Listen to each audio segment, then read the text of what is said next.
주님의 이름으로 사랑하며 축복합니다. 오직 나의 나된 것은 하나님의 은혜라. 아멘. 다 함께 주기도문으로 우리의 신앙을 고백합니다. 하늘에 계신 우리 아버지, 아버지의 이름을 거룩하게 하시며 아버지의 나라가 오게 하시며 아버지의 뜻이 하늘에서와 같이 땅에서도 이루어지게 하소서.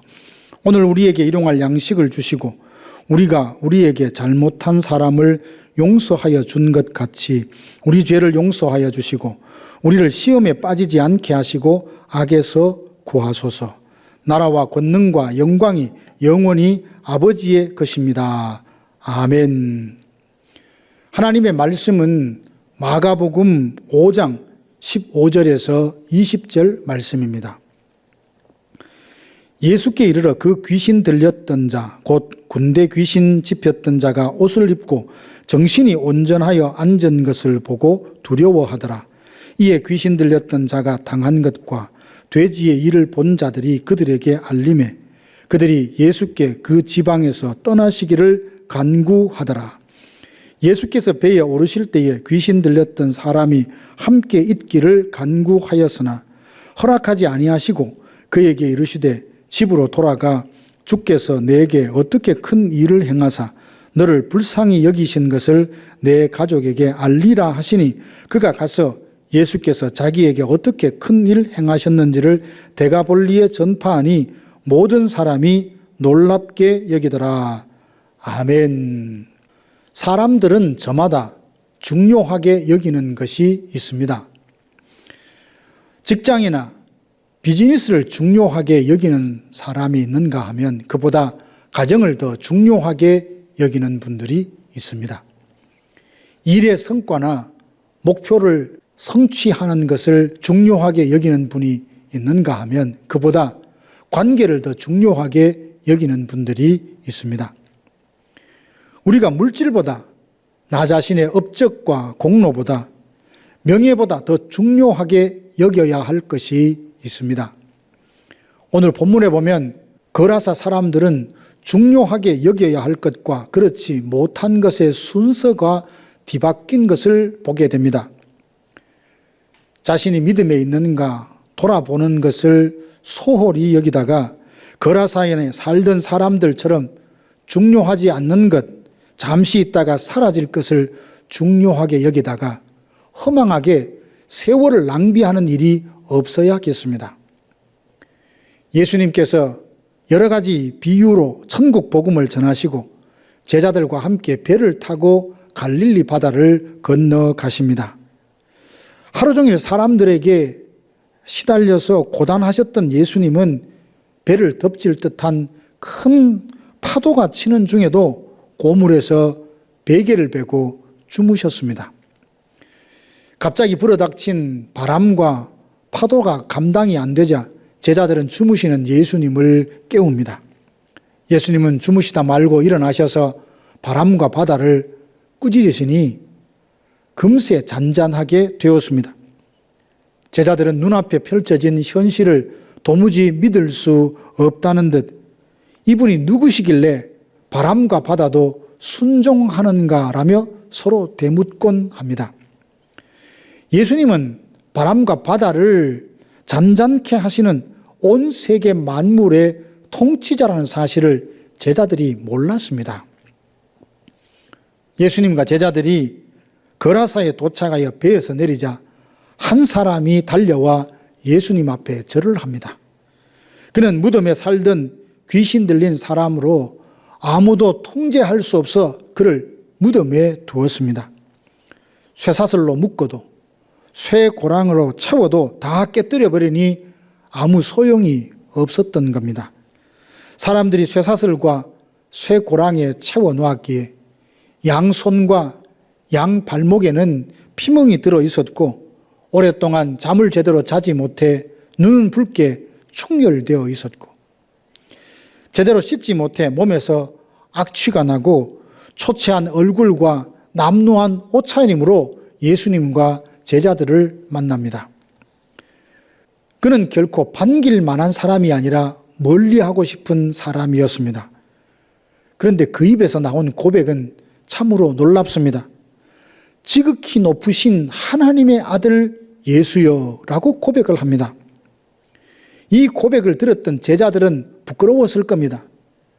잠시 전 갈릴리 바다를 건너올 때 예수님께서 말씀 한마디로 풍랑과 바다를 잔잔케 하시는 것을 목격을 하고도 이 사람이 누구이기에 바람과 바다도 잔잔한가 순종하는가 라고 되묻곤 하지 않았습니까? 그런데 귀신 들린 이 사람은 아무 말씀도 아무 기적도 경험하지 않았음에도 예수님을 지극히 높으신 하나님의 아들이라고 고백합니다. 예수님은 그와 대화를 나누십니다. 내 이름이 무엇이냐?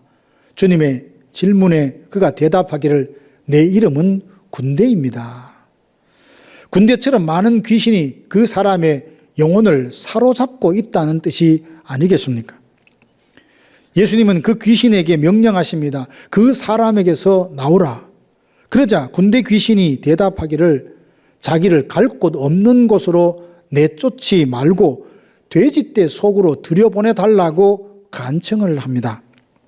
예수님이 허락하시자 귀신들은 2,000마리나 되는 돼지떼 속으로 들어가게 되었는데 돼지들이 견딜 수 없어 비탈로 내리더라 모두 몰사하게 되었습니다. 그리고는 귀신 들렸던 사람은 온전하게 되었습니다. 사람들이 이를 보고 동네에 들어가 되어진 일들을 서로 말합니다. 그러자 마을 사람들이 와서 이 광경을 보더니 예수님께 자기 지방에서 떠나시라고 그렇게 말합니다. 그라사의 사람들은 한 사람이 귀신에게 사로잡혔다가 온전하게 된 것보다 잃어버린 돼지떼를 더 중요하게 여겼습니다. 그런데 10절에 보면 그 지방에서 떠나지 않도록 해달라고 간청을 합니다. 왜 그럴까요? 거라사에 사는 사람들의 사고방식, 가치관, 그들이 중요하게 생각하는 것은 마귀가 너무 좋아하는 것들입니다. 거라사에 사는 사람들은 예수님을 싫어하여 떠나달라고 하는데 귀신은 예수님께 그 지방에서 계속 머물게 해달라고 간청을 합니다. 한 영혼의 구원과 회복보다는 물질적인 풍요를 더 중요하게 생각하는 그곳에 마귀는 계속 머물고 싶어 합니다. 세상에 돈을 싫어하는 사람이 어디에 있겠습니까? 성경은 돈 자체를 정죄하는 것이 아니라 돈을 너무 사랑하여 물질적인 풍요를 하나님보다 더 섬기는 것을 금하십니다. 예수님도 하나님과 재물을 겸하여 섬길 수 없다 하셨죠. 디모데전서 6장 10절 보면 돈을 사랑하는 마음이 일만하게 뿌리가 된다 했습니다. 이것을 탐내는 자들이 미혹을 받아 믿음에서 떠나 자기를 찔렀다 합니다. 사울의 목자장 도액이라는 사람은 포상금을 받기 위해 죄 없는 제사장 85명을 죽입니다. 발람 선지자는 모압 왕 발락이 보내온 뇌물의 마음이 빼앗겨서 이스라엘 백성을 여러 번 저주하려 했습니다. 물질의 유혹은 수십 년 신앙생활을 했던 성도들도 단번에 넘어뜨릴 수 있을 만큼 강한 힘을 갖고 있습니다. 주님께 붙들려 있지 않으면 물질의 유혹이라는 파도에 누구든지 휩쓸려 떠내려갈 수 있습니다. 이스라엘 백성들이 하나님으로부터 그토록 큰 은혜와 사랑을 받았음에도 불구하고 우상 숭배에 빠지게 되었던 이유는 풍요로움을 사랑하는 마음 때문입니다. 바알을 섬기고 숭배하면 부유하게 된다는 거짓말에 속았던 겁니다. 바리새인들은 돈을 좋아해서 길게 기도하면서도 과부와 고아의 재산을 삼키는 위선자들이었습니다. 사랑하는 성도 여러분, 군대처럼 많은 귀신들이 왜 거라사를 떠나지 않으려고 했습니까? 그들은 한 영혼이 회복되는 것보다 2,000마리 되는 돼지떼를 더 중요하게 여겨 예수님께 떠나시라고 강요합니다. 그들은 귀신은 부르고 예수님은 밀어냅니다. 사랑하는 성도 여러분, 진정 중요한 것이 무엇인지 아는 사람은 물질에 집착하지 않습니다. 전도서 11장 1절에 보면 너는 내 떡을 물 위에 던지라 여러 날 후에 도로 찾으리라 하십니다. 한 영혼이 회복되어 주님께 돌아오는 것을 중요하게 여기는 사람이라면 하나님 나라와 의를 위해 시간과 마음, 물질을 쓰는 일에 주저하지 않을 것입니다. 그리고 훗날 더 많은 것을 되찾는 기쁨을 누릴 것입니다. 오늘 하루 살면서 나에게 가장 중요한 것이 무엇인지 깨달아 참으로 중요한 것에 시간과 마음과 물질을 투자하여 언젠가 복된 것을 거둬들이는 지혜로운 성도들이 되시기를 주님의 이름으로 축원합니다. 기도하겠습니다. 지금은 우리 구주 예수 그리스도의 은혜와 하나님 아버지의 크고 놀라우신 사랑하심과 성령의 위로교통 충만케 하심이 주님이 중요하게 생각하시는 것을 우리도 중요하게 여겨 남은 생에 지혜롭게 살기로 다짐하는 성도들 머리 위에 이제로부터 영원토록 함께 있을지어다.